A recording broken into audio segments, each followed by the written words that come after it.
Fanatanjahantena eo anivon'ny fiangonana ihany koa fatry dia anisan'ny mihetsiketsika ihany koa ny eo anivon'izay fiangonana FJKM izay raha eo amin'ny lafin'ity fanatanjahantena ity. Mankalaza ny 15 taonany ary ny FJKM Akadimahoaka izay nikarakara fifaninanana ihany koa.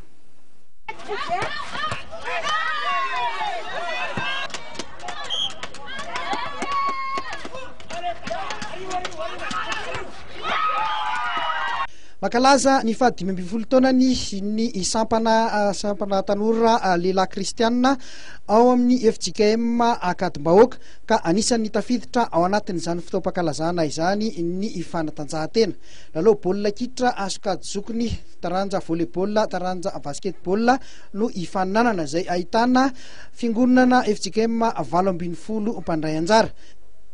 Tetsy amin'ny kianja ivelan'ny Mahamasina ary dia ny taranja basketball sy ny taranja volleyball no tanterahana tamin'ity herinandro ity eo amin'ny dingan'ny fantsanana.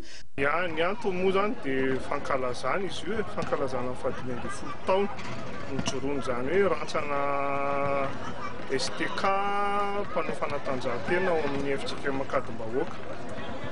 Dia ny tanjona dia ny ampiray an'ny tanora zany ao anatin'ny sahany FJKM zany no anatanterahana ilay tournoi ary eo no anamporofona zany fa aty amin'ny fiangonana dia afaka hita izana tsara ny ankizy indrindra ny tanora zany amin'izao fotoana izao amin'ny alalan'ny fanatanjahantena.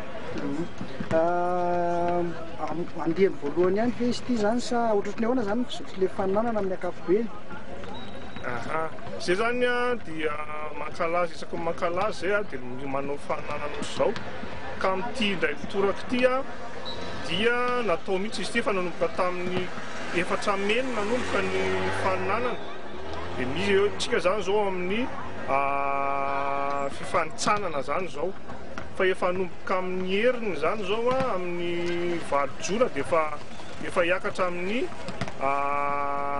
ny ampahefadalana zao ny volley dia amin'ny 15 zao dia efa hiditra koa ny efa manasa-dalan'ny basket dia ohatr'izay koa ny amin'ny foot fa ny famaranana zany dia amin'ny 7 ny volana Jona ny basket sy ny volley atao amin'ny kianja mitafo ary ny 13 ny volana Jolay ny foot eny amin'ny stadina Larby.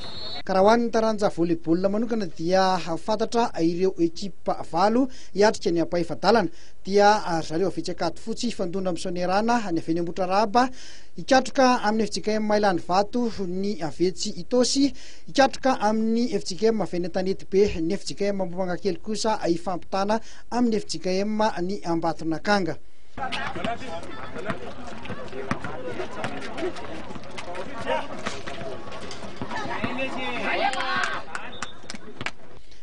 Raha hoan'ny basketball ankosa indray dia toy izao ny vokatra tamin'ny fanitsanana omaly. Akadimahoaka nandresy any Landivato 27 no 4-30. Ny Sonerana nandresy Ananoso tamin'ny isa 7-7 no 5-30 sokady zazavavy io. Raha hoan'ny sokady zazalahy kosa dia Antanety nandresy ny FJKM Sonerana tamin'ny isa 2-20 no 9-20. Akadimahoaka nampiontrika ny akady fotsy tamin'ny isa 8-20 no 70. Amin'ny faran'ny herinandro zao no ito indray ity faninanana ity.